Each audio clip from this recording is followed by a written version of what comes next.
귀한 찬양 감사합니다. 주님께서 우리를 늘 지켜주실 줄로 믿습니다. 찬양 들으니까 우리 효민이 감사합니다. 주님 지켜주실 줄로 믿는 것 같아요. 감사를 드립니다. 오늘 김성철 집사님 출타하셔서 우리 김진식 집사님께서 지휘해 주셨는데 너무너무 고맙고 감사합니다. 지켜주심으로 승리하는 우리 영광교회 식구들 다 될 수 있기를 우리 주님의 이름으로 축원드립니다. 오늘 말씀 제목은요, 어디든지라는 제목입니다. 어디든지 이렇게 얘기할 수 있는 사람이 우리 주변에 있나 한번 생각을 해 보시기를 바랍니다. 괜찮아, 어디든지 괜찮아 라고 얘기할 수 있는 사람의 이미지는 어떤 이미지고 어떤 사람이 어디든지라고 얘기할 수 있을까 한번 생각하면서 말씀을 따라오면 좋겠다 하는 생각이 듭니다. 오늘 본문 말씀 보면 아브라함 얘기가 나와요. 아브라함과 롯에 관한 이야기입니다. 아브라함과 롯은 이집트에서 이스라엘 남부로 이주해 와서 살게 되는데, 아브라함과 롯은 이집트에 있을 때 많은 재산들을 소유할 수 있게 되는 것입니다. 가축이 많아졌다는 이야기죠. 여러분, 재산이 많아지면 좋습니까? 안 좋습니까? 너무너무 좋죠. 두말하면 잔소리입니다. 뭐 통장에 돈이라도 좀 꽂혀 있어야, 더 꽂혀야 기분이 좋은 게 우리네 일상사들이죠. 그런데요, 재산이 많아지는 게 매우 매우 좋은 일인데, 근데 그것 때문에 일어나는 문제들도 있다는 것을 우리는 간과하고 사는 것 같습니다. 재산이 많아지면, 막 정도 이상으로 많아지면 너무너무 좋겠다 싶은데, 정도 이상으로 많아지면 그것 때문에 망하는 사람들도 우리가 심심치 않게 본다라는 것이죠. 재산이 많은 집의 형제들, 그 집의 형제들이 다툼이 있어요. 가질 재산이 있으니 어떻게 합니까? 어떻게 나눠질지 모르니 눈치를 보고 경쟁하고 싸우고 다투고, 아버지 어머니 돌아가시면 분쟁이 일어나게 되는 것입니다. 의가 상하죠. 관계가 끊어진다는 거예요. 오늘 본문에서도 아브라함과 롯 같이 고향 땅을 떠나왔어요. 얼마나 돈독한 사이겠습니까? 그런데 그 가운데도 갈등이 생기죠. 뭐 때문에요? 재산 때문에. 돈이 이게 막이라는 얘기가 이런 겁니다. 돈이 있으면 문제가 생기기 마련이에요. 왜냐? 돈이 있으면 그것을 갖고자 하는 사람들의 마음이 있기 때문에 그 마음은 분명 합하여지지 않습니다. 부딪히게 되죠. 부딪히면 거기서 싸움이 일어나고 분쟁이 일어나고 죽이니 살리니 이런 일들이 일어나게 되는 것입니다. 이 아브라함과 롯도 재산이 많아졌는데 이 가축은 충분했지만 뭐가 문제였냐면 목초지가 부족했다는 거예요. 여러분들 그 팔레스틴 땅을 지도를 이렇게 살펴보면 푸른색이 그렇게 많지가 않아요. 목초지가 많지 않다는 얘기죠. 이런 곳에 아브라함만 양과 소 이런 가축들 장막이 있었던 것이 아니라 롯에게도 같은 것이 있었다는 거예요. 가축은 자꾸 많아져서 가지고 나왔는데 먹이가 부족한 거예요. 이러한 문제가 좀 지속되자 좀 더 좋은 것을 차지하기 위한 경쟁이 이 목동들에게 나타나게 됐고, 이 목동들이 경쟁하다가 싸움질이 나게 되었고, 그것이 아브라함과 롯에게도 알려지게 되었고 그 관계도 불편해지게 되었다라는 것입니다. 아브라함과 롯은 좋지 않은 상황에 봉착되게 된 거예요. 이때 여러분들이 아브라함이었다면 여러분들은 어떤 결정을 내렸겠습니까? 어떻게든 롯이 이러쿵 저러쿵 얘기하기가 먼저 쉽지가 않아요. 왜냐? 조카니까. 아브라함이 어른이니까 조정을 할 가능성이 높고 그렇게 해야 된다고들 서로 둘 다 그렇게 생각했을 것입니다. 여러분들이 아브라함이었다면 여러분들은 어떤 결정을 내렸을까요? 목초지가 있는 좋은 땅을 정확히 반반씩 n분의 1로 나눠가지고 하시겠습니까? 아니면 내가 어른이니까 너는 아직 살 날이 많지 않니? 그리고 너는 젊고 건강하지 않니? 그러니 열심히 하면 더 좋은 결과가 있을 것이야. 나는 나이가 많으니까 내가 한 3분의 2 하자. 네가 3분의 1 정도 가져라. 라고 하면서 정리를 하시겠습니까? 여러분들 같으면 어떻게 하시겠습니까? 그런데요, 오늘 본문 말씀을 보면 나누어서 가질 만큼 목초지가 충분하지 않았던 것으로 보입니다. 무슨 말씀이냐면 둘 중 하나는 떠나가야 되는 상황이에요. 다 함께 잘 사는 게 이상적이죠. 그게 좋은 가치입니다. 그런데 세상을 살아가다 보면 여러분 어떻습니까? 둘 다 잘 될 수 있는 가능성이 그렇게 높은 게 아니라는 것은 우리는 경험상으로 알 수 있게 되는 것이죠. 참으로 곤란하지 않을 수 없는 상황입니다. 목초지를 보면 누구 하나는 포기해야 되는 겁니다. 여러분들 같으면 이 상황에서 어떻게 하시겠습니까? 요즘은 좀 그런 얘기가 좀 덜 나오는데 한때 그런 말이 나왔었죠. 굉장히 유명해졌었는데 윈윈 전략이라고 여러분들 들어보셨을 것입니다. 원래 이게 군사 용어였는데 이게 이제 좋은 내용이다 보니까 여러 군데에서 이것들을 차용해서 이야기를 하기 시작했습니다. 얘기인즉슨 이런 거예요. 너도 이기고 나도 이긴다. 이게 가능했던 파트가 있었던가 봅니다. 그리고 이렇게 해야지만 최소한 그 피해를 최소화할 수 있다라고 판단했기 때문에 이런 전략들이 나와서 그렇게 실행이 되어졌던가 봅니다. 너도 좋고 나도 좋은 방법 물론 있으면 그렇게 해야 됩니다. 그렇게 해야 서로 행복해지죠. 그런데 문제는 우리가 살아가다 보면 우리가 인생까지 논하지 않는다 할지라도 모두가 다 좋을 수는 없는 거예요. 이 세상 보십시오. 잘 사는 나라들이 있고 못 사는 나라들이 있어요. 태어나 보니 부모가 부자인 사람이 있고 태어나 보니 먹을 게 없는 집안에 태어난 사람들도 있는 것입니다. 그것이 이렇게 서로 조정이 잘 되느냐? 그렇지 않죠. 요즘 같아서는 그 아래 위가 자꾸만 격차가 커져만 갑니다. 그런데 둘 다 잘 사는, 둘 다 윈윈할 수 있는 전략이 있느냐? 참으로 어려운 일이겠죠. 내가 좋으면 저 사람이 나쁠 가능성이 높다는 거예요. 저 사람이 좋으면 내가 나빠질 가능성이 높다는 것입니다. 이런 상황에서 여러분들은 어떻게 하시겠습니까? 우리도 이런 일들을 많이 겪어보죠. 선택을 해야 되는 상황.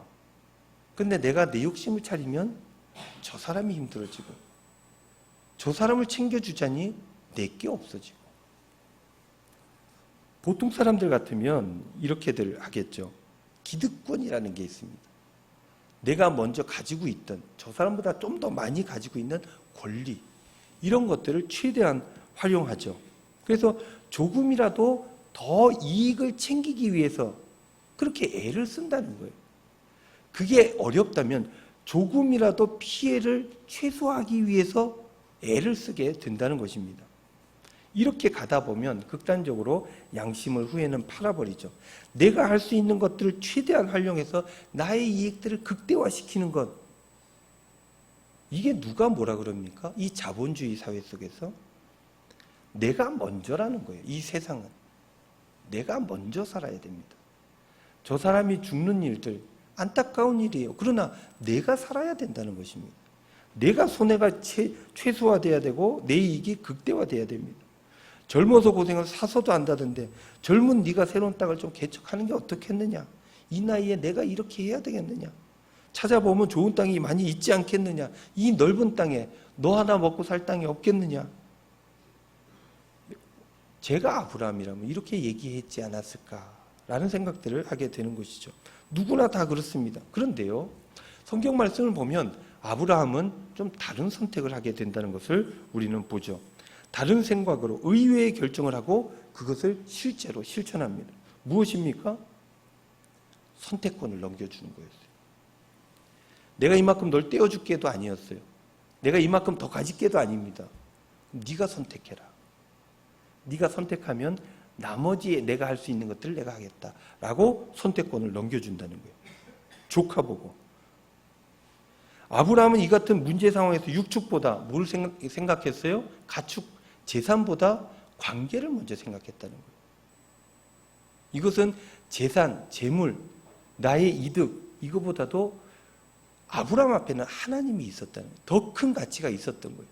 그래서 더 많은 걸 가지기 위해서 싸우는 것이 하나님 앞에 부끄러웠던 것입니다. 그래서 아브라함은 선택권을 넘겨주죠. 아브라함이 선택한 방법, 둘 다 잘 살 수 있는 방법이 아니었습니다. 둘 다 잘 살 수 있는 방법, 해결 방법이라고 하는 것은 이론적일 뿐이다 라고 아브라함은 알았던 것 같아요.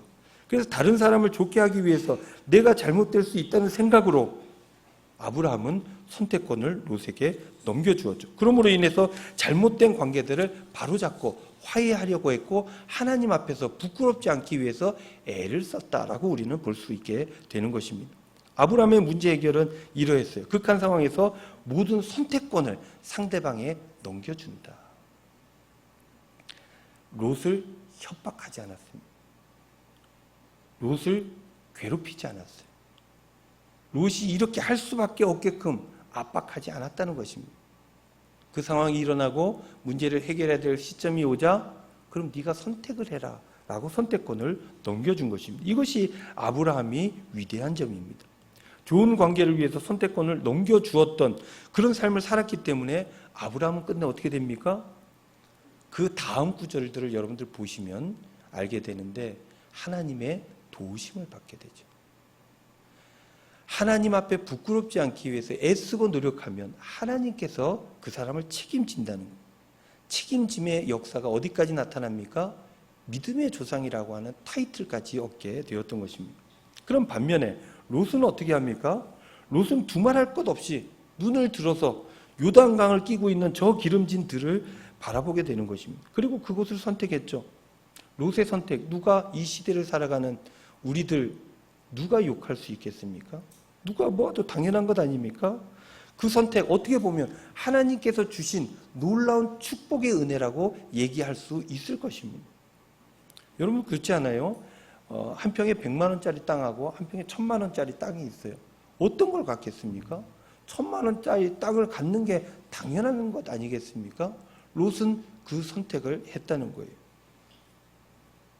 그에 반해 아브라함은 이 롯이 좋은 선택을 함으로 말미암아 그 반대 황폐한 땅으로 나아가게 되었던 것입니다. 이러한 선택 어떻습니까? 어리석죠. 모자라죠. 어떻게 보면 신앙적이지도 않은 것처럼 보여집니다. 어찌 하나님께서 주신 기회를 저렇게 날려버릴 수 있는가라고 신앙인들조차 비난할 수도 있는 그런 상황인 것입니다. 하나님의 축복을 저버리는 사람으로 보여져요. 롯은 눈을 들어 풍요와 안락이 축복이 가득한 그런 요단들을 따라보면서 죄책감 없이 요단들로 나아가게 됩니다. 그것이 잘한 것이고 현명한 선택이라고 생각되었습니다. 그러나 결과적으로는 어떻습니까? 결과를 보면 우리가 그 선택이 어떤 선택이었는지 알게 된다는 거예요. 결과적으로 롯은 가장 세속적인 선택을 하게 된 거예요. 자기 욕심에 따른 모든 것들이 하나님 축복이라고 포장하면서 그렇게 많은 것들을 갖기 위해 나아갔다는 거예요. 롯은 진정 거룩하고 가치 있는 것 이런 것엔 관심이 없었던 거예요. 그저 물질적인 것, 돈, 재물, 내가 가진 것들을 빼앗기지 않고 더 많이 가질 수 있는 방법들 그것을 선택한 것입니다. 그 선택이 처음에는 좋아 보였으나 후에는 저주로 나타나게 되었다. 롯의 말미가 어떻게 됐습니까? 그 땅이 어떻게 되었습니까? 사랑하는 성도 여러분, 21세기를 살아가는 우리 신앙인들은 요단 들판, 풍요로운 것들 바라보면서 이것이 하나님의 복이다. 신앙적인 선택을 하는 사람이 없지 않아 있다는 것입니다. 그래서 우리들도 그것들을 위해서 기도하고 그것들을 많이 가졌을 때 하나님의 축복이라고 고백하며 찬송하는 경우도 없지 않아 있는 것입니다.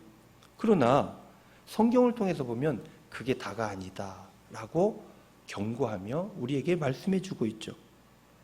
내가 산을 향하여 눈을 들리라. 나의 도움이 어디서 올꼬. 노래했던 시편 기자. 왜 그는 요단들을 바라봐야 된다라고 얘기하지 않고 산을 바라보며 눈을 들리라 이렇게 노래했을까? 여러분 산이 어떤 것입니까? 우리가 한 번씩 쉬기 위해서 산을 타죠. 산에 올라갑니다. 산에 막 나무도 우거지고 좋은 것이 많을 것 같지만 실제 산에는 먹을 것이 없습니다. 수확할 것이 없어요. 산은 가지고 올 것이 없다는 것입니다. 들판에 나가서 씨를 뿌려야 거기서 얻는 것입니다. 근데 그 넓은 기름진 들판을 바라보지 않고 왜 이 시인은 산을 바라보며 하나님의 도움을 찾았을까? 왜 이스라엘 백성들은 성전에 올라가면서 아무 유익이 없는 산을 바라본다고 그렇게 노래했겠습니까?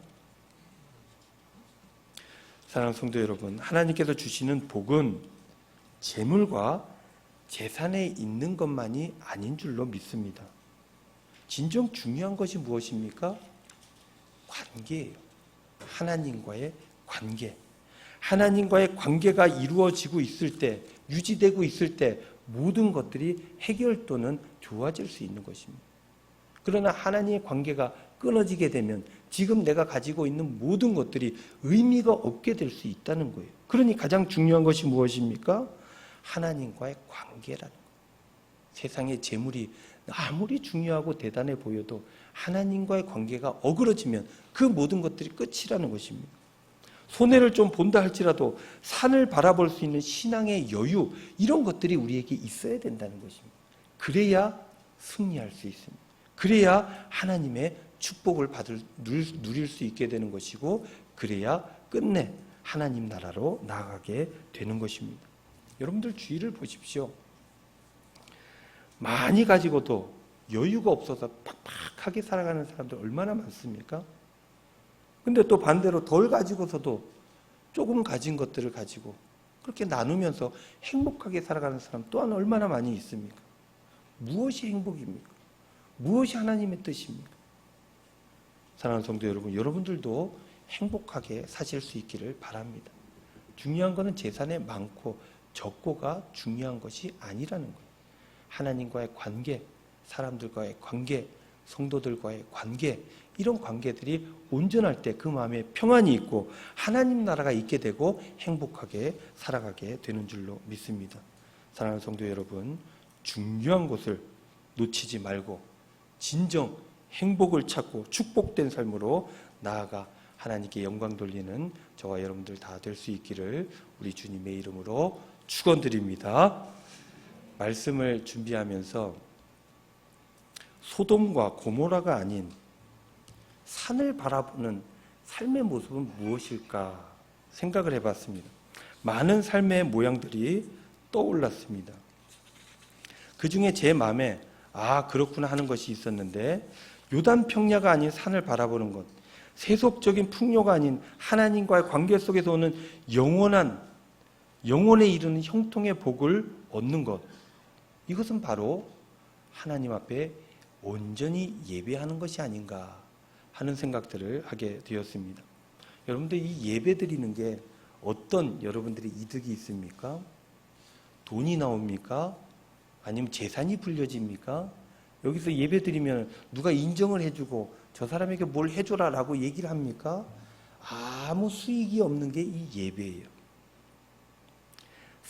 아무 수익이 없는 곳을 바라보는, 산을 바라보는 것과 같은 것이 바로 이 예배다. 이 예배를 통해서 우리가 얻을 수 있는 것은 없는데, 이 예배를 통해서 우리는 그 빈 공간들을 바라보고 하나님을 체험할 수 있게 된다는 것입니다. 하나님의 능력을 바라보고 의지하는 그런 시간이 바로 예배가 아닌가. 그래서 영혼을 품고 하나님과의 관계를 생각하고 그렇게 더욱더 행복이 무엇인지 알아가는 시간이 이 예배가 아닌가. 그러니 산을 바라보는 것, 예배 드리는 것이고, 그래서 이스라엘 백성들이 예배 드리러 예루살렘 성전에 올라갈 때 함께 이 노래를 불렀던 것이 아닌가라는 생각이 들게 되는 것입니다. 하나님과의 관계, 조카 롯과의 관계를 중요시했던, 그래서 요단들이 아니라 산을 선택했던 이 아브람, 끝내 열악한 상황에 내몰리게 됩니다. 하지만 그 상황에서도 하나님께서 그냥 내버려 두시지 않을 거라는 믿음이 이 아브라함에게 있었던 것 같아요. 그래서 아브라함은 여지없이 온전한 삶을 위해 내어놓았던 것이고, 그러한 삶을 바라보며 하나님께서는 아브라함을 붙들어 주셨다라는 것입니다. 예전에 제가 청소년 사역을 할 때 일인데요. 서울에 면목동이라는 동네가 있습니다. 조금 어렵게 사는 사람들이 많았어요. 거기에 청소년 사역 학생들을 만나는 일이 잦았는데, 동네 놀이터 이런 데 가서 아이들 만나기도 하고, 그 아이들과 얘기 나누기도 하고 떡볶이를 같이 사 먹기도 하고 그랬습니다. 근데 거기에 보면 유명한 떡볶이집이 하나 있어요. 제가 오랜만에 설교 준비하다가 생각이 나서 찾아봤습니다. 지도를 네이버 지도를 찾아가서 봤더니 그 식당 이름이 바뀌었어요. 미락분식이라고 있는데, 그때 당시 그 식당에 가장 유명한 메뉴가 뭐였는지 아십니까? 아무거나였습니다. 여기 메뉴판에 보면 떡볶이 얼마, 라면 얼마, 김밥 얼마 나와 있는데 맨 앞에 아무거나 1,000원 이렇게 나와 있어요. 아무거나 1,000원. 그래서 들어가잖아요. 아이들 데리고 우르르 들어가서 저기요 사장님 아무거나 10개 주세요. 그러면 아무거나가 10개가 나와요. 그럼 얼마예요? 10,000원 내면 되는 것입니다. 그러면 19명의 아이들과 제가 같이 먹을 수 있게 되는 거예요. 그 생각이 났어요. 아무거나. 거기에 보면 떡볶이하고 뭐 튀김 한 쪼가리하고 오뎅 몇 개 이렇게 해가지고 요만한 접시에 요러고 나옵니다. 아이들하고 참 맛있게 먹기 딱 좋은, 부담 없는 딱 좋은 가격이었어요. 그래서 사람들이 그것을 굉장히 많이 찾았고, 우리 아이들도 전도사님 맛있는 거 사주세요. 그러면 부담 없이 저도 아이들 데려가서 아무거나 먹었습니다. 아무거나 먹을 수 있는 여유. 그게 어디서 생겨나는가? 거기에서는 적당하다는 믿음이 있어요. 거기에서는 서로 불편하지 않는다는 믿음이 있어요. 거기에서는 아무거나 먹지만 그 아무거나 그 무엇을 먹느냐가 중요한 게 아니라 이 아이들과의 관계가 중요하다는 서로 간의 합의가 있어요. 그래서 아무거나 먹어도 좋다는 믿음이 있게 되는 거예요. 그러니 아무거나 먹는 것입니다. 왜냐? 거기 가면 아이들하고 얘기할 수 있으니까. 아이들하고 좋은 성경 말씀도 나눌 수 있고 전도도 할 수 있으니까 아무거나 먹게 되는 거예요. 그 아이들도 가가지고 공짜로 먹을 수 있으니 걔네들도 좋은 거예요. 서로 윈윈되었다는 거예요. 어디든지 나는 가도 괜찮습니다 라고 고백하고 실천할 수 있는 사람은 적어도 믿음이 있는 사람이에요. 하나님께서 나를 내치지는 않을 것이다 라는 믿음, 하나님께서 나와 함께 하시고 어떤 공간이든지 나를 이끌어 주실 것이라는 믿음, 이런 믿음이 있는 사람은 선택권을 내놓을 수 있죠. 어디든지 나는 갈 수 있습니다. 어디든지 주님 함께 하시면 난 괜찮아요 라는 고백을 할 수 있게 되는 거예요. 이런 사람들이 참된 신앙인이 아닌가, 진짜 신앙꾼이 아닌가 라는 생각들을 말씀을 준비하면서 하게 되었던 것입니다.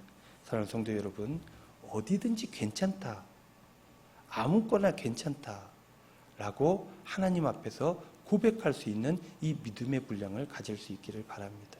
그러면 어디든지 행복하고 아무거나 괜찮을 수 있게 된다. 그래서 하나님 앞에 온전한 신앙으로 복되게 하나님 나라를 꿈꾸며 하나님 나라에서 살아가는 저와 여러분들 다 될 수 있기를 우리 주님의 이름으로 축원드립니다.